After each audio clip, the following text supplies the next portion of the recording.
തരാന്ന് പറഞ്ഞിട്ട് ഇത്രയും നാളെ എത്ര കൊല്ലമായി സാധനം ഒന്ന് ആലോചിച്ച് നോക്കി. സാർ ഉണ്ടായിരിക്കുമെന്നല്ല, സാർ ഉണ്ടായിരുന്നു. ഞാൻ പറയാനുള്ള കാര്യങ്ങൾ പറഞ്ഞു കഴിഞ്ഞു. ഇത്രയേ ഉള്ളൂ എനിക്ക് പറയാം. അപ്പോൾ ഞാൻ ചോദിക്കുന്നത് സാധനം ഞങ്ങൾക്ക് ഇത് തരാമെന്നുള്ള ഒരു ഉറപ്പ് ഞങ്ങൾക്ക് തരാൻ പറ്റുമെന്നാണ് ചോദിക്കുന്നത്. ഇവിടെ വരുമ്പം പറയും കൊട്ടാരക്കര ചെല്ലുമ്പോൾ ഇവിടെ വരാൻ പറയും. ഇപ്പോൾ ഇവിടെ എത്രയോ പേര് മരണപ്പെട്ടിരിക്കുന്നു. പൈസ കൊടുക്കാനുള്ളവർ അവർക്കെല്ലാം പൈസ കൊടുക്കാൻ പറ്റൂ. ഞങ്ങൾ വെക്കേഷനിൽ വന്നപ്പോൾ പൈസയില്ല, ഒന്നുമില്ല, ബാങ്കെല്ലാം പൂട്ടി. നമസ്കാരം, കൊട്ടാരക്കര മീഡിയയിലേക്ക് സ്വാഗതം. നമ്മളിപ്പോൾ നിൽക്കുന്നത് കൊട്ടാരക്കര താമരക്കുടിയിലാണ്. താമരക്കുടി സഹകരണ ബാങ്കിലാണ് ഇപ്പോൾ നമ്മൾ വന്നിട്ടുള്ളത്. ഇവിടെ നിക്ഷേപകർ ജനങ്ങൾ വന്ന് പൈസ ഇടും, പക്ഷേ പാവങ്ങളെ പൈസയൊന്നും ഇവർ തിരിച്ചു കൊടുക്കുന്നില്ല. കോടതി പോണ ഒരു പൈസയ്ക്കാണ് ഇവർ തിരിച്ചു കൊടുക്കുന്നത്. ഇവിടെ ശക്തമായിട്ട് ഇപ്പോൾ കുറേ ആൾക്കാർ വന്ന് ബഹളം ഉണ്ടാക്കുന്നുണ്ടെങ്കിലും ഇവർ നടപടി സ്വീകരിക്കുകയാണെന്ന് പറഞ്ഞ് ഒഴിയാണ്. ഇതുവരെയായിട്ടും ഒരു നടപടി സ്വീകരിച്ചിട്ടില്ല. എത്രയോ വർഷങ്ങളായി ഇത് ഇങ്ങനെ തുടങ്ങി. ഇവർ ഈ ഒരു നിക്ഷേപകരെ കളിപ്പിക്കാൻ തുടങ്ങിയിട്ട് കുറേ വർഷങ്ങളായി. ഇതുവരെയായിട്ടും ഇവർ ഒരു നടപടി സ്വീകരിച്ചിട്ടില്ല. വരുമ്പം പറയുന്നതാണ് ഞങ്ങൾ സ്വീകരിച്ചു തുടങ്ങി, നാളെ മുതൽ ഞങ്ങൾ ഇങ്ങനെ ഇറങ്ങുകയാണ്, ഇനി മുതൽ പൈസ എടുത്തൊരു ലോൺ അടയ്ക്കാനുള്ളവരോട് അടുത്തൊക്കെ പോയി അടയ്ക്കാൻ പറയുകയാണ് എന്നൊക്കെ. പക്ഷേ ഇതുവരെയായിട്ടും സ്വീകരിച്ചിട്ടില്ല എന്നാണ് പറയാം. ഇനി ഹെഡ് ഓഫീസിലേക്കാണ് ഇവിടുന്ന് ഓരോരുത്തർ പറഞ്ഞു വിടുന്നത്. ഓരോരുത്തർ ഹെഡ് ഓഫീസിൽ പോയിട്ട് ചോദിക്കാനാണ് പറയുന്നത്. കൊട്ടാരക്കര ഹെഡ് ഓഫീസിൽ പോയി ചോദിക്കുമ്പോൾ ഇവിടേക്ക് വരാൻ പറയും. മൊത്തത്തിൽ ആൾക്കാരെ ഇട്ട് കളിപ്പിക്കുകയാണ്, നിക്ഷേപകരെ ഇട്ട് കളിപ്പിക്കുകയാണ് ഇപ്പോൾ ഈ ബാങ്ക് ചെയ്തുകൊണ്ടിരിക്കുന്നത്. കൂടുതൽ കാര്യങ്ങൾ നമുക്ക് കണ്ടറിയാം.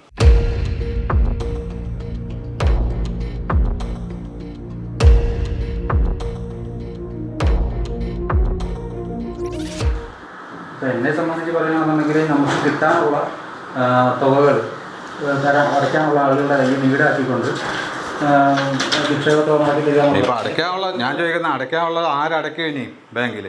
നമ്മൾ നടപടി സ്വീകരിക്കുകയാണ്. മനസ്സിലായി? നടപടി സ്വീകരിച്ച് ഈട് വെച്ചിരിക്കുന്ന പ്രോപ്പർട്ടി അറ്റാച്ച് ചെയ്ത് അത് നിങ്ങൾക്ക് ഇത്രയും നാളായിട്ട് ഇനി എത്ര ദിവസം നിങ്ങൾക്ക് ഇതിനെ ചെയ്യാൻ പറ്റും? എത്ര ദിവസത്തിനുള്ളിൽ ഞങ്ങൾക്ക് ഈ എത്ര ദിവസത്തിനുള്ളിൽ നിങ്ങൾക്ക് ഈ പൈസ ഞങ്ങൾക്ക് തിരിച്ചു തരാൻ പറ്റും? ചെയ്യാൻ പറ്റത് ഞാൻ ചോദിക്കുന്നത് ചെയ്യാൻ പറ്റത്തുള്ളെന്ന് പറഞ്ഞു. നിങ്ങൾ ഒരു ഡേറ്റ് നമുക്ക് തരുന്നില്ലല്ലോ. അല്ല, അതിപ്പോൾ നമ്മൾ ഓരോരോ ഇവിടെ എന്ന് വെച്ച് കഴിഞ്ഞാൽ 1-2 നിക്ഷേപകരല്ല ഇതിൻ്റെ അത് നമ്മളിപ്പോൾ കുടുങ്ങിയിരിക്കുന്നത്. നമുക്ക് തന്നെയാണെങ്കിൽ ഒത്തിരി വിധമായ പ്രശ്നങ്ങളുണ്ട്. നമ്മൾ ഈ ഒരു ബാങ്കിൽ പൈസ ഇടുന്നത് നമ്മുടെ ഇതിന് വേണ്ടിയല്ലേ?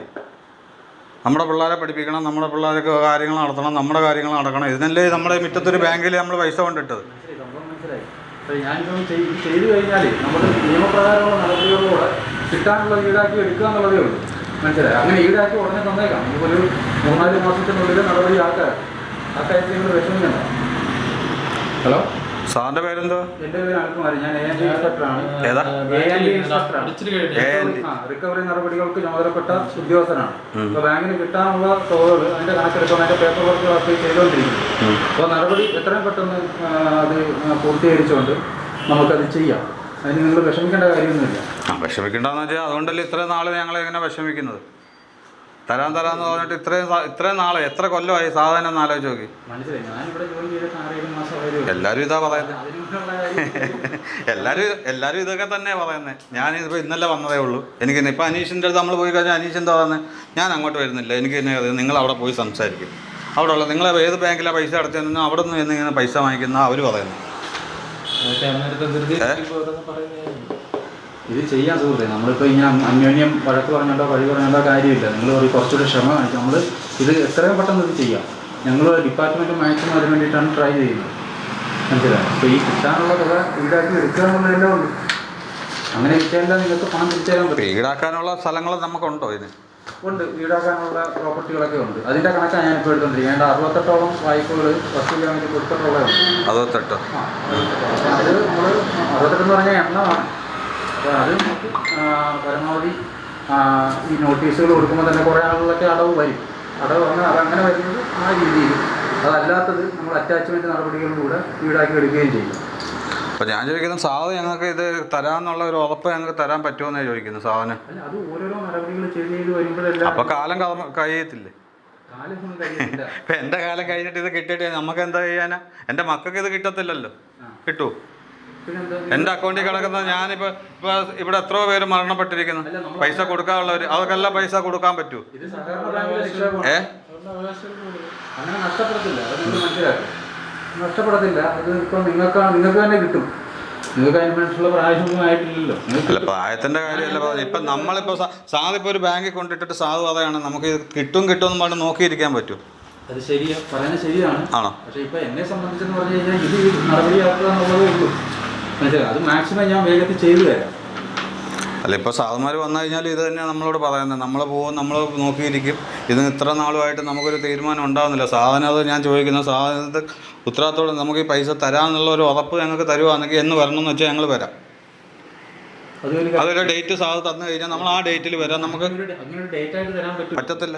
അപ്പോൾ സാധനം പോകും, അടുത്ത ആൾ വരും. ആ പുള്ളി ഇതുപോലെ പറയും എനിക്ക് ഡേറ്റ് തരാൻ പറ്റത്തില്ലെന്ന്. അപ്പോൾ ഇതിൻ്റെ അകത്ത് ആരെ ഉത്തരവാദിത്തപ്പെട്ടവരുള്ളത്?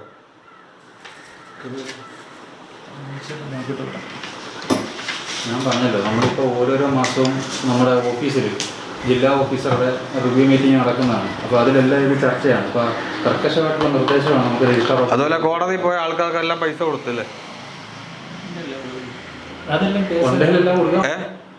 ഫണ്ട് കോടതിയിൽ പോയാലും നമ്മൾ ഫണ്ടുണ്ടെങ്കിലേ കൊടുക്കാൻ പറ്റത്തുള്ളല്ലോ. അപ്പോൾ അത് ഫണ്ട് കിട്ടണമെന്നുണ്ടെങ്കിൽ ഈ നടപടികൾ ചെയ്ത് ഈടാക്കി എടുക്കണം, എന്നാലേ വരും.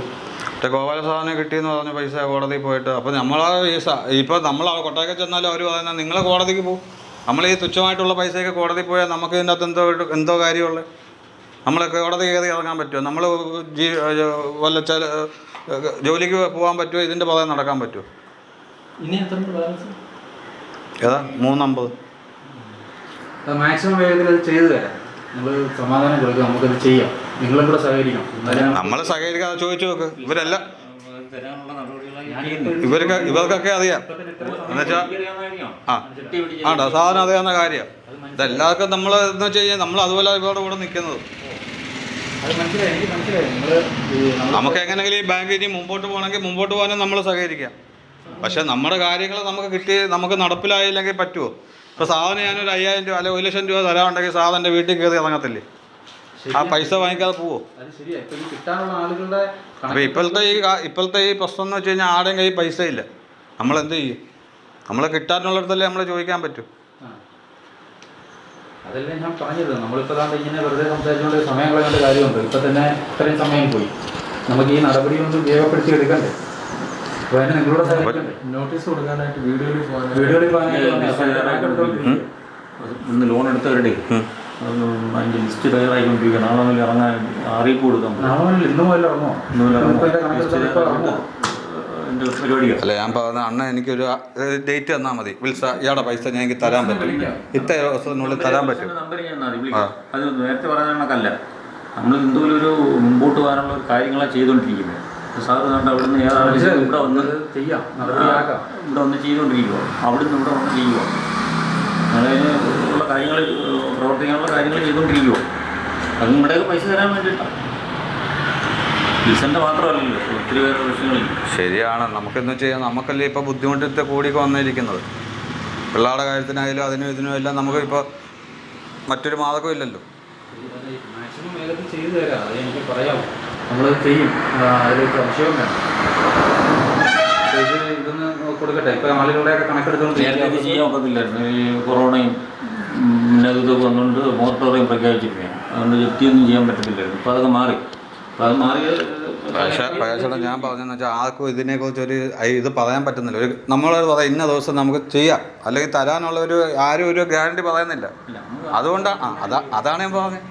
അപ്പം ഡേറ്റ് പറയാനോ അല്ലെങ്കിൽ പൈസ കൊടുക്കാമെന്നോ ഫണ്ടിൽ ഇതിനകത്ത് ഉണ്ടെന്നോ. ഇപ്പം അനീഷ് വരെ നമ്മൾ അവിടെ ചെല്ലുമ്പോൾ പറയുന്നത് എന്താ, ബാങ്കിൽ കാശില്ല.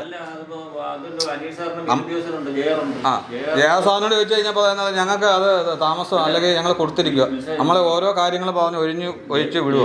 പറയുന്നതിനനുസരിച്ച് ഇവിടുന്ന് പൈസ ഡിസ്പോസ് ചെയ്യാൻ പറ്റും, കൊടുക്കാൻ പറ്റും. തിരിച്ചു കൊടുക്കുന്നത് അതിൻ്റെ ഒരു മാർഗ്ഗനിർദ്ദേശം കൊടുത്തിട്ടുണ്ട്. ARനും അനീഷ് സാറിനൊക്കെ കൊടുത്തിട്ടുണ്ട്, സാറിനൊക്കെ കൊടുത്തിട്ടുണ്ട്. അപ്പോൾ അതിനനുസരിച്ചാണ് ആർക്കെങ്കിലും കൊടുത്തിട്ടുണ്ടെങ്കിൽ ക്യാൻസർ പേഷ്യൻറ്റ്, വൃക്ക പേഷ്യൻറ്റ്, അങ്ങനെയുള്ള മാരക രോഗമൊക്കെ ഉള്ളവർക്കൊക്കെ ചെറിയ തുക കൊടുത്തിട്ടുണ്ട്. അതും 10 താഴെയുള്ള തുക കൊടുത്തിട്ടുണ്ട്. അല്ലാതെ വേറെ ആർക്കും കൊടുക്കുന്നില്ല. അല്ല, ഇപ്പോൾ കോടതിയിൽ നിയമം വന്ന് പൈസ കിട്ടിയവരുണ്ട്. അല്ല, കോടതിയിൽ നിയമം വന്ന് കിട്ടിയവരുണ്ട്. അതുകൊണ്ടാണ് ഞാനിപ്പോൾ ഇതിനു വേണ്ടി വന്നത്.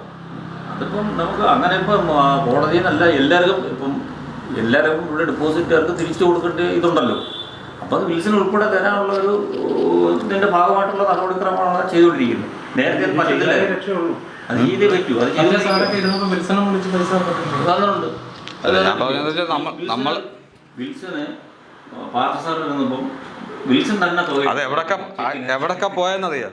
എവിടൊക്കെ പോയി? ഞങ്ങൾ തിരുവനന്തപുരത്ത് വിളിച്ച് അവിടെ പോയി 25 രൂപ ചെല്ലാൻ അടച്ചിട്ട് ഞങ്ങൾ അവിടെ കോടതിയിൽ പോയിട്ട് കോടതിയിൽ നിന്ന് അവിടെ നിന്ന് പറയുന്ന ഈ സാധു വന്നിട്ട് എന്താ പറയുന്നത്, പൈസ കൊടുക്കാം. ഇതുപോലെ പറയുന്നത് വയസ്സായതിൽ പറയുന്നത് പൈസ കൊടുക്കാം, സാറ് വന്ന് പറഞ്ഞ് പൈസ കൊടുക്കുക. അങ്ങനെ ഞങ്ങൾ അവിടെ നിന്നിട്ട് ആ കേട്ടിട്ട് ഞങ്ങൾ ഇങ്ങോട്ട് വന്നിട്ട് ഈ കൊട്ടാരക്കര വരുമ്പോൾ അവർ പറഞ്ഞത് അത് തീരുമാനം ആവട്ടെ, ആവുമ്പോൾ നമുക്ക് ചെയ്യാം. നമുക്ക് താമസമുണ്ട്. ഇപ്പോൾ എത്ര നാൾ നമ്മളിങ്ങനെ താമസിച്ച് മുമ്പോട്ട് പോയാൽ നമുക്ക് പറ്റുമോ? അത് സുഹൃത്തെ, നമ്മളിത് അറ്റാച്ച്മെൻറ്റ് നടപടികൾക്ക് അതിൻ്റേതായിട്ടുള്ള രീതിയുണ്ട്. അപ്പോൾ നമ്മൾ അവർക്ക് അത് അറിയിപ്പുകൾ ക്രമപ്രകാരം കൊടുത്ത് മാത്രമേ നമുക്ക് അറ്റാച്ച് ചെയ്യാൻ പറ്റത്തുള്ളൂ. അതിൻ്റെ ഭാഗമായിട്ടാണ് ഞങ്ങൾ ഇത് ചെയ്യുന്നത്. മനസ്സിലായി? ഇതിപ്പോൾ ഈ കണക്കെടുത്തോണ്ട് ഉച്ചയ്ക്ക് മുന്നേ ഇറങ്ങണമെന്നായിരുന്നു. അപ്പോൾ ഇത് നമ്മളിങ്ങനെ സംസാരിച്ച് ശരി, നിങ്ങളുടെ പണി നടക്കട്ടെ. നമുക്ക് അതിനല്ല, നമുക്ക് ഇതിനെക്കുറിച്ച് ആരും ഒരു ഉത്തരവാദിത്വം ഏൽക്കുന്നില്ല. നമ്മൾ കഴിവിൻ്റെ പരമാവധി ട്രൈ ചെയ്യുകയാണ്. മാക്സിമം നമ്മളിത് വേഗത്തിലാക്കി. ഇനി ആരും അടച്ചിട്ടുണ്ടെങ്കിൽ നമ്മൾ ആ ഈട് കൊണ്ട് റിസ്ക് ബോഡിയിൽ പെൻഷൻ ബോഡിയിൽ നമ്മൾ അത് ലോൺ എടുക്കാനുള്ള പദ്ധതികൾ ഇപ്പം തന്നെ അനീഷിനോട് സംസാരിച്ചപ്പോൾ നമ്മുടെ ബാങ്കിന് ഇൻഷുറൻസ് ഇല്ലെന്ന്. ഈ ഇൻഷുറൻസ് ഇല്ലാത്തതുകൊണ്ടാണ് ഈ നിക്ഷേപകർക്ക് ഈ പൈസ കിട്ടാത്തതെന്ന്. ഇപ്പോൾ മറ്റുള്ള ബാങ്ക് പൊട്ടിയെങ്കിലും അവർക്ക് ഇൻഷുറൻസ് ഉണ്ടെന്ന്. അപ്പോൾ ഇങ്ങനെയൊക്കെ ഒരു ഓഫീസിൽ ചെല്ലുമ്പോൾ പറയുമ്പോൾ നമുക്ക് എന്തായിരിക്കും മനസ്സിൽ വിഷമം?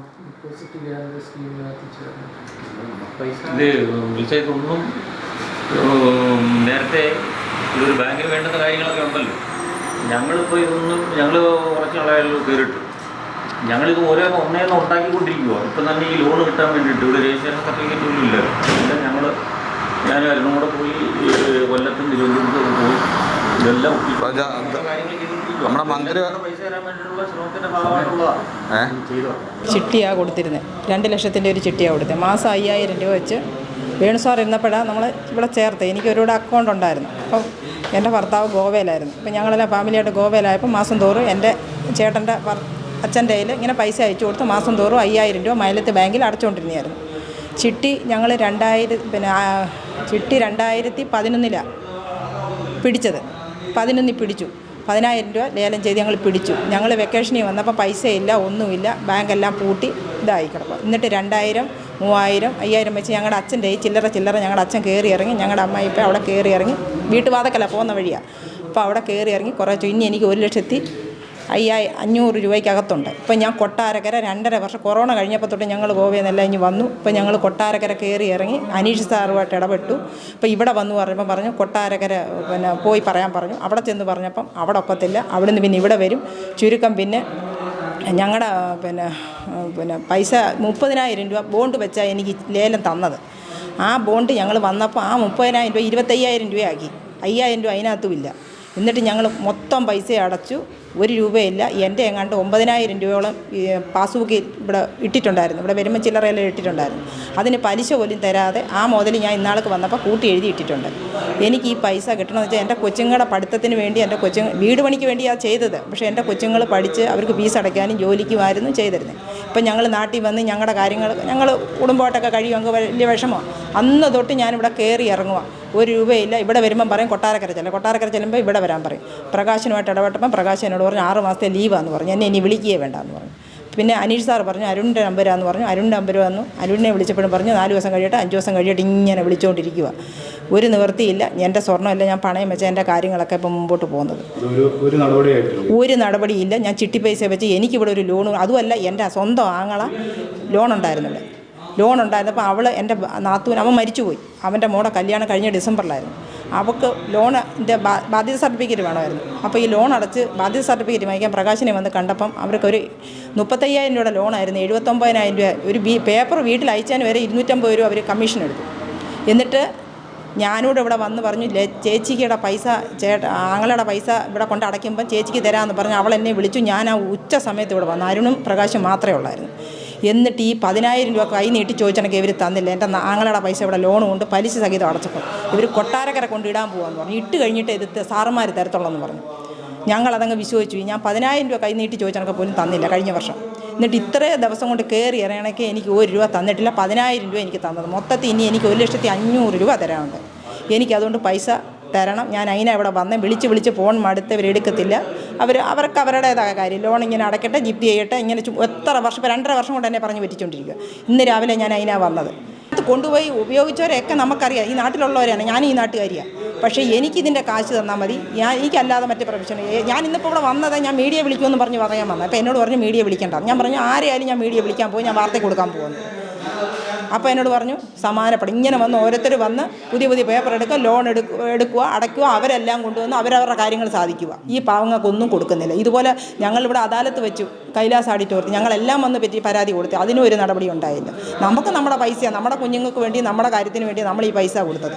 നമുക്കൊരാവശ്യത്തിന് തന്നില്ലെങ്കിൽ ഇവർക്കൊക്കെ ഇവിടെ ഇരിക്കുന്നത് വെച്ചാൽ ഇവർക്ക് ശമ്പളം ഉണ്ടല്ലോ, അവരുടെ കാര്യങ്ങളൊക്കെ നടക്കുന്നുണ്ടല്ലോ. ഇപ്പോൾ എത്ര പ്രാവശ്യം ഞാൻ കൊട്ടാരക്കര പോയി വണ്ടിക്കൂലിയും മുടക്കി, അവിടെ ചെല്ലുക, തിരിച്ചു വരിക, പിന്നെയും പോവുക, തിരിച്ചു വരിക. നമ്മുടെ കാര്യങ്ങൾ നമ്മൾ ആരോട് പറയാനാ? നമുക്ക് കിട്ടാനിടത്തല്ലേ 10 പൈസ ചെന്ന് ചോദിക്കാനൊക്കൂ. അവർ നമ്മൾ ലോൺ ഉണ്ടെങ്കിൽ നമുക്ക് ഡബിൾ പലിശയും കൂട്ടുപലിശയും ചേർത്താണ് നമ്മുടെ കയ്യിൽ നിന്ന് വാങ്ങിക്കുന്നത്. അതൊന്നല്ല, ഒരു പേപ്പറിന് പോലും ഒരു 200-250 രൂപ എക്സ്ട്രാ വാങ്ങിച്ചാൽ അവർ പിന്നെ ലോൺ മേടിക്കുന്നത്. അപ്പം നമ്മളൊരു പലിശയില്ല, നമ്മുടെ മുതലെങ്കിലും നമുക്ക് തരണ്ടേ? നമ്മൾ അതേ ചോദിച്ചുള്ളൂ.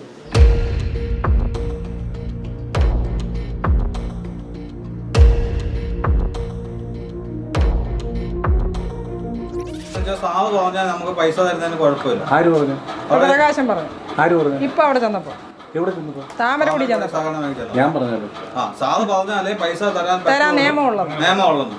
നമുക്ക് പിന്നെ ഇത് തീരുമാനിക്കണം. നമ്മൾ ആരും ഇല്ലാതെ നടക്കേണ്ട കാര്യമില്ല. ഇവിടെ വരുമ്പോൾ സാവ് പറയും അത് തരാം. ഞങ്ങൾ വന്ന് മടുത്തു. ബഹളം ഉണ്ടാക്കാനായിട്ടാണ്. അല്ല, ഞങ്ങൾ സംസാരിക്കാൻ എനിക്ക് പറയാനുള്ള ഒറ്റ കാര്യമുള്ളൂ, റിസ്ക് ഫണ്ട് ബോർഡിൽ അപേക്ഷ കൊടുത്തിട്ടുണ്ട്. ആ അപേക്ഷയ്ക്ക് അനുസരിച്ച് അത് പാസ്സായിട്ടുണ്ട്. ഇനി റിസ്ക് ഫണ്ട് ബോർഡിൽ നിന്ന് വായ്പ അനുവദിക്കുമ്പോൾ നമ്മളവിടെ പ്രവർത്തനം തുടങ്ങും. അതിൻ്റെ ഡോക്യുമെൻ്റ് എല്ലാം കൊടുത്തു. പ്രവർത്തനം തുടങ്ങി ഞങ്ങളിൽ പുതിയ അക്കൗണ്ട് എടുത്ത് പുതിയ ലോൺ എടുത്തെങ്കിലല്ലേ ഞങ്ങൾക്ക് തരത്തുള്ളൂ. അങ്ങനെ നമ്മളോട് പറഞ്ഞേക്കുന്നത്. അല്ല, അങ്ങനല്ല. പ്രവർത്തനം തുടങ്ങി കഴിഞ്ഞാൽ ചെയ്യാം. അത് റിസ്ക് ഫണ്ട് ബോർഡിൽ നിന്നും തുക അനുവദിക്കണം. അതിപ്പോ ഇലക്ഷൻ കഴിഞ്ഞ് ഇനി എത്ര 2.5 വർഷം കൊറോണ ഇലക്ഷനൊന്നും അല്ലല്ലോ. ഇലക്ഷനൊക്കെ എത്രയോ മുമ്പ്. അതിൻ്റെ ഇപ്പോൾ ഏറ്റവും ലേറ്റസ്റ്റ് എന്ന് പറഞ്ഞാൽ ഇതാണ്. അതിൻ്റെ റിസ്ക് ഫണ്ട് ബോർഡിൽ അപേക്ഷ കൊടുത്തിട്ടുണ്ട്. അവർ റിസ്ക് ഫണ്ട് ബോർഡ് തുക നിയമപ്രകാരം തീരുമാനം എടുത്തിട്ടുണ്ട് വായ്പ അനുവദിക്കാൻ. അത് കിട്ടിയാൽ ഉടൻ തന്നെ പ്രവർത്തനം തുടങ്ങും. ഇത് കൈലാസ് ഓഡിറ്റോറിയത്തിൽ നമ്മുടെ അല്ല, വന്നപ്പോ സാറ് ഉണ്ടായിരുന്നു. പറഞ്ഞ 5 കോടി തരാൻ ഞാനല്ലല്ലോ പറയുന്നത്. സാറ് വന്നല്ലോ. സാറ് ഉണ്ടായിരിക്കും. ഇത് സംബന്ധിച്ച് സാർ ഉണ്ടായിരിക്കും എന്നല്ല, സാർ ഉണ്ടായിരുന്നു. അനീഷ് സാറും ഉണ്ടായിരുന്നു. ഞാനും വന്ന കക്ഷി അവിടെ. അതിൽ കൂടുതൽ കാര്യങ്ങൾ എനിക്ക് പറയാനില്ല. അന്ന് പറഞ്ഞ എന്തോ നിങ്ങളെല്ലാം ലോൺ എടുക്കണം, പുതിയ അക്കൗണ്ട് എടുക്കണം, പുതിയ പണയം വെക്കണം. അപ്പം ഞങ്ങൾ ഈ പൈസയും അവിടെ കിടന്നുകൊണ്ട് ഞങ്ങൾ പുതിയ അക്കൗണ്ടും എടുത്ത് പുതിയ പണയവും കൊണ്ടുവച്ച് പുതിയ ലോണും എടുക്കാൻ ഞങ്ങളെ കൊണ്ട് പറ്റുമോ? ഞങ്ങൾക്ക് കിട്ടാനുള്ള കിട്ടാതെ ആരെങ്കിലും ചെയ്യുമോ? അത് 2007 തൊട്ട് കയറി കിടക്കും ഞങ്ങൾ. 2011 പിടിച്ച ചിട്ടിയാണ് എൻ്റെ. നമ്മുടെ കുട്ടികൾക്ക് വേണ്ടി, നമ്മുടെ കൊച്ചുങ്ങളുടെ കല്യാണത്തിന് വേണ്ടി, നമ്മുടെ വീട്ടുപണിക്ക് വേണ്ടി നമ്മൾ ചെയ്തുകൊണ്ടിരിക്കുന്നത്. നമ്മളിങ്ങനെ കയറി ഇറങ്ങി കയറി അവിടെ വാ ഇവിടെ വാ അവിടെ വാ ഞങ്ങളെ ഇട്ട് അങ്ങോട്ടും ഇങ്ങോട്ടും ഓടിക്കുമോ? ഞങ്ങൾ സ്വന്തം പെട്രോൾ മേടിച്ച് സ്വന്തം വണ്ടിക്കൂലി മുടക്കി. അല്ല, നിങ്ങൾക്കൊരു ലോൺ ഉണ്ടെങ്കിൽ നിങ്ങൾ പലിശ തരുന്നത് നിങ്ങളത് അടയ്ക്കുന്നുണ്ടോ? കൂട്ടുപലിശ ചേർത്ത്. ഞാൻ പറയാനുള്ള കാര്യങ്ങൾ പറഞ്ഞു കഴിഞ്ഞു. ഇത്രയേ ഉള്ളൂ എനിക്ക് പറയാം. അതിൽ കൂടുതൽ എനിക്ക് പറയാം. സാധനം ഞങ്ങൾക്കൊരു നമുക്ക് സാധനം ഞാനല്ലല്ലോ തീരുമാനിക്കുന്നത്. റിസ്ക് ഫണ്ട് ബോർഡിൽ നിന്ന് പൈസ കിട്ടപ്പോഴേ പറ്റത്തുള്ളൂ. അതിന് നമ്മുടെ ബാങ്കിൽ അപ്പോൾ പൈസ ഇല്ല. ഇപ്പോൾ നിങ്ങളുടെ ബാങ്കിൽ പൈസ അന്ന് പൈസ വന്നത് മൊത്തം കൊട്ടാരക്കര കൊണ്ടിട്ടെന്നാ പറഞ്ഞത്. കൊട്ടാരക്കര ഒന്നിച്ചിട്ട് കൂടുതൽ പറയാനില്ല. അതിപ്പോ സാറുമാർ അങ്ങനെ പറയത്തുള്ളൂ. നിങ്ങൾക്ക് അങ്ങനെ പറയാൻ പറ്റത്തുള്ളൂ. അത്രേ ഉള്ളൂ. ഇനിയിപ്പോ അടുത്ത മാസം ആകുമ്പോൾ ഇലക്ഷൻ കഴിഞ്ഞു. ഇത് ബാക്കിയുള്ളവരെ എത്ര നാളുകൊണ്ട് ഇങ്ങനെ പറ്റിക്കുമെന്ന് പറയുമ്പോൾ എത്ര നാളുകൊണ്ട് കൊണ്ടുപോയവരെല്ലാം മിടുക്കരായിട്ട് കഴിയുക. ഞങ്ങളെ കാണുമ്പോൾ ഞങ്ങളെ കളിയാക്കുക. നമ്മുടെ നാട്ടുകാരാ. എന്നിട്ട് നമ്മൾ പറയുക നമ്മൾ കഷ്ടപ്പെട്ട് അന്യനാട്ടിൽ കിടന്ന് കഷ്ടപ്പെട്ട് മാസം തോറും നമ്മൾ ചിട്ടി കൊടുത്തിട്ട് ഒരു ബോണ്ട് വെച്ചാൽ എനിക്ക് എന്നിട്ട് പൈസ തന്നത്. ബോണ്ട് വെച്ച് 30,000 രൂപ. എന്നിട്ട് അതിനകത്ത് 25,000 രൂപ എഴുതിയിട്ടുള്ളൂ. 5,000 രൂപ അതിൽ നിന്ന് മേടിച്ചു കേട്ടോ. മാസം തോറും 1 രൂപ പോലും കുടിശ്ശികയില്ലായിരുന്നു ഞങ്ങൾക്ക്. ചിട്ടി പിടിച്ച് വർഷങ്ങളാണെങ്കിൽ ആ പൈസ തന്നില്ലെന്ന് പറഞ്ഞാൽ ആ സമയം നിങ്ങൾക്കൊരു ലോൺ ഉണ്ടെങ്കിൽ ഡബിൾ പലിശ നിങ്ങൾ വാങ്ങിക്കും. കൂട്ടുപലിശ ഒരു പേപ്പറിന് വരെ 250 രൂപ അവിടെ നിന്ന് മേടിച്ചിട്ടുണ്ട് എൻ്റെ സ്വന്തം ആങ്ങളുടെ വീട്ടിൽ നിന്ന് തന്നെ. എന്നിട്ട് ആ പൈസ അവിടെ കൊണ്ടുവന്നിട്ട് എനിക്ക് 10,000 രൂപ പ്രകാശനോട് ചോദിച്ചിട്ടുണ്ടെങ്കിൽ അതുപോലും എനിക്ക് തന്നില്ല. അപ്പോൾ പറഞ്ഞു കൊട്ടാരക്കര കൊണ്ട് ഇടാൻ പോവാന്ന്. ഇട്ട് കഴിഞ്ഞിട്ട് നിങ്ങൾക്ക് സാറുമാർ തരുമെന്ന് പറഞ്ഞു. ഞങ്ങൾ അത് വിശ്വസിച്ചു. ഇപ്പോൾ വർഷം 12 വർഷമായി. സാർ ഇവിടെ വന്ന് സാറിന് അനുവാദം ഉണ്ടെങ്കിലേ പറ്റത്തുള്ളൂ. പ്രകാശിനെ വിളിച്ച് ചോദിച്ചോ? അരുണും പ്രകാശും ഞങ്ങൾ അവിടെ ചെന്ന് കണ്ടിട്ട് വരുവാ. സാറല്ലേ ഇപ്പൊ അവിടുത്തെ ഉത്തരവാദിത്തം. പറയേണ്ട കാര്യങ്ങൾ മൊത്തം പറഞ്ഞു കഴിഞ്ഞു. അത്രയേ ഉള്ളൂ പറയാൻ. അതിൽ കൂടുതൽ ഒന്നും പറയാനില്ല. പറ്റത്തില്ല. കാരണം പൈസ കിട്ടാതെ നിങ്ങൾക്കൊരു പൈസ കിട്ടാതെ നിങ്ങൾക്ക് എന്നാണെന്ന് പറയാൻ പറ്റും. എന്ന് പറഞ്ഞാൽ എനിക്ക് പൈസ അനുവദിച്ച് വരുമ്പോഴേ എനിക്ക് പറയാൻ പറ്റും. അവർ പറയുന്ന അവിടെ പൈസ ഉണ്ട്, അത് പ്രമാണത്തിൽ അവർ ലോണ് ജപ്തി ചെയ്യാൻ പോവുക. അത് എന്നാന്ന് അവർക്കും പറയാൻ പറ്റത്തില്ല. പക്ഷെ സാറ് പറഞ്ഞെങ്കിലേ പൈസ തരാൻ പറ്റത്തുള്ളൂ എന്നൊക്കെയാ പറയുന്നത്. ഞങ്ങളെ അങ്ങോട്ടും ഇങ്ങോട്ടും വട്ടം ഞങ്ങൾക്ക് നമുക്കിപ്പോൾ കൊച്ചുങ്ങളുടെ ട്യൂഷൻ ഫീസ് കൊടുക്കാനോ നമ്മുടെ കുഞ്ഞുങ്ങളുടെ കാര്യത്തിനോ എനിക്ക് അതിനകത്ത് പറയേണ്ട കാര്യങ്ങൾ ഞാൻ പറഞ്ഞു കഴിഞ്ഞു. ഇനി അതിൽ കൂടുതൽ പറയാൻ പറ്റത്തില്ല. ശരി എന്നാ ശരി എന്നാ ഞങ്ങളിപ്പോൾ എന്തോന്ന് വെച്ചാൽ ചെയ്യാം. അല്ല പിന്നെ എന്ത് പറയാം. നമുക്ക് സമരത്തിന് തുടങ്ങാം. ഞങ്ങൾ സമരം ഇരിക്കാൻ എന്തായാലും ഈ പൈസ തരാതെ അവിടെ പ്രവർത്തിക്കാൻ ഞങ്ങൾ സമ്മതിക്കത്തില്ല. ഞങ്ങളുടെ പൈസ തരാതെ അവിടെ പ്രവർത്തിക്കാൻ സമ്മതിക്കത്തില്ല. നമ്മൾ ചുമ്മാതെ വന്ന് 10 രൂപ ചോദിച്ചതല്ല. നമ്മൾ ആരോടും കൈനീട്ടി മേടിക്കും. നമ്മുടെ പൈസയാണ് നമ്മൾ ചോദിച്ചത്. കൊച്ചു ഇവിടെ സാധു കണ്ടേ എൻ്റെ കൊച്ചു ഇവിടെ വന്നിട്ട് തല ഇറങ്ങി വീണ് സാധിച്ച് ഇവിടെ കിടന്നു. എന്നിട്ട് പോലും 10 പൈസ എനിക്ക് തന്നില്ല. നമ്മൾ പിന്നെ എന്തിനാ എന്തായാലും അവിടെ ഇരിക്കുന്നവർക്ക് എന്തായാലും ശമ്പളം ഉണ്ടല്ലോ. അവർ ചുമ്മാതെ വന്ന് രാവിലെ 2 പേര് ഇരിക്കത്തില്ലല്ലോ, രാവിലെ തൊട്ട് വൈകിട്ട് വരെ. അവർക്ക് ശമ്പളം ഉണ്ടല്ലോ. ഞങ്ങൾ താമരക്കുടിയിലെ നിശവരാണ്. ഇത്ര കൊല്ലമായിട്ട് ഈ ബാങ്ക് പൂട്ടിക്കെട്ടിയിട്ട് നമുക്ക് പൈസ വന്നിട്ടില്ല ഇതൊരു. ഇപ്പോൾ നമ്മൾ താമരക്കുടി ചെല്ലുമ്പോൾ താമരക്കുടി എന്ന് പറയുന്നത് AR ഓഫീസിൽ വന്നു കഴിഞ്ഞാൽ അവിടെ തീരുമാനിച്ചാൽ മാത്രമേ നമുക്ക് പൈസ തരുള്ളൂ. പക്ഷേ നമുക്ക് ഈ ബാങ്കിൻ്റെ പേരിൽ കേസ് കൊടുത്തേക്കുന്ന കോടതി പോയവർക്കെല്ലാം പൈസ കിട്ടുന്നുണ്ട്. നമ്മളെ പൈസയ്ക്ക് വേണ്ടി നമ്മൾ എത്ര നാൾ കോടതി കയറി ഇറങ്ങാൻ പറ്റും? അതുകൊണ്ട് നമുക്ക് ഇത്രയും പെട്ടെന്ന് നമുക്ക് ഈ പൈസ കിട്ടണം. ഇപ്പോൾ ഞങ്ങൾ ഇവിടെ വന്ന് സംസാരിച്ചപ്പോൾ ഇവിടെ നിന്ന് ഇപ്പോൾ ലോൺ അനുവദിച്ചിട്ടുണ്ട്. ലോൺ അനുവദിച്ച് കഴിഞ്ഞാൽ കിട്ടുമ്പോൾ നമുക്ക് തരാമെന്നാണ് ഇവർ വാക്ക് തന്നേക്കുന്നത്. അത് എന്നാണെന്നൊന്നും അവർ പറഞ്ഞിട്ടില്ല കറക്റ്റായിട്ട്. ഏത് ദിവസമാണെന്നും പറഞ്ഞിട്ടില്ല. എപ്പം വരുമെന്നും പറയാൻ അറിയത്തില്ല. അതുകൊണ്ട് ഈ പൈസ കിട്ടുന്നിടം വരെ ഞങ്ങൾ ഇവിടെ സമരം തുടങ്ങുകയാണ്. ഞങ്ങൾ ഇനി ഇവിടെ പൈസ കിട്ടിയിട്ടേ ഞങ്ങൾ പോകുന്നുള്ളൂ. ഞങ്ങൾക്ക് പൈസ കിട്ടിയേ പറ്റത്തുള്ളൂ. ഞങ്ങൾക്ക് ഇതും കൊണ്ടേ ഞങ്ങളുടെ കുടുംബം കഴിയാൻ പറ്റത്തുള്ളൂ. ഇനി നമുക്കത് മുന്നോട്ട് കൊണ്ടുപോകാൻ പറ്റത്തില്ല. എന്നാൽ ഇത്രയും വർഷമായി 2007 തുടങ്ങിയ പരിപാടിയായിരുന്നു. ഇത്ര വർഷം കൊണ്ട് ഞങ്ങൾക്ക് ഈ പൈസയുടെ പുറകെ നടന്ന് വണ്ടിക്കൂലിയും ചിലവാക്കി അങ്ങോട്ടും ഇങ്ങോട്ടും പോയി അവിടെ കൊട്ടാരക്കര വരും, താമരക്കുടി ചെല്ലും, എല്ലാവരെയും വിളിക്കും. വെറുതെ ഞങ്ങൾ വിളിച്ച് ഞങ്ങളുടെ സമയം വേസ്റ്റാക്കുക. ഞങ്ങൾക്ക് ഇനി മുമ്പോട്ട് പോകണമെന്നുണ്ടെങ്കിൽ ഞങ്ങളുടെ കാശ് മൊത്തത്തിൽ കിട്ടണം. അത് 1 രൂപ കുറച്ച് പോലും ഇനി തരാൻ പറ്റത്തില്ല. അതിൻ്റെ പലിശ സഹിതം ഞങ്ങൾക്ക് വേണം. അപ്പോൾ നമ്മളിപ്പോൾ കൊട്ടാരക്കര ഹെഡ് ഓഫീസിലാണ് നിൽക്കുന്നത്. അപ്പോൾ ഇവിടുന്ന് ഇവർ വന്നപ്പോൾ ഇവർ പറഞ്ഞത് പിന്നെ തരാം എന്നാണ്. ഇതുവരെയായിട്ടൊരു കറക്റ്റ് ഡേറ്റോ കറക്റ്റ് ദിവസമോ ഒന്നും പറഞ്ഞിട്ടില്ല. ഇപ്പോഴും അവർ പറയുന്നത് ഇതാണ്. അപ്പോൾ ഇവർ സമരത്തിലേക്കാണ് ഇനി ഇറങ്ങുന്നത്. കാരണം നമ്മൾ ഒരു ആവശ്യത്തിന് വേണ്ടിയിട്ടാണ് പൈസ നിക്ഷേപിക്കുന്നത്. നമുക്ക് കിട്ടുന്ന ഓരോ തുച്ഛമായ വരുമാനത്തിൽ നിന്ന് ഓരോ തിരി എടുത്ത് വെച്ചിട്ടാണ് ഓരോ ബാങ്കിലിടുന്നത്. അപ്പോൾ അതിന്ന് വരെ ഇവരിങ്ങനെ പറ്റിപ്പ് തുടങ്ങിയാൽ എങ്ങനെയാണ് ജീവിക്കുക? നമുക്കും ജീവിക്കാൻ പാവപ്പെട്ടവരാണ് ഇതേപോലെ ബാങ്കിലൊക്കെ കൊണ്ടിടുന്നത്. അപ്പോൾ അവർക്കും ജീവിക്കണമെങ്കിൽ ഈ പൈസ കിട്ടിയിട്ട് വേണം. ഇപ്പോൾ ബാക്കിയുള്ളവർ വരുന്നുണ്ട് ഈ ബാങ്കിൽ പൈസ അടച്ചിട്ട് കിട്ടാത്തവരൊക്കെ ഇനി വരുന്നുണ്ട്. ഇനി ഇവർ സമരത്തിലേക്ക് പോകുമെന്നാണ് പറയുന്നത്. കൊട്ടാരക്കര മീഡിയയ്ക്ക് വേണ്ടി ക്യാമറമാൻ ശ്രീകുമാറിനൊപ്പം നന്ദന.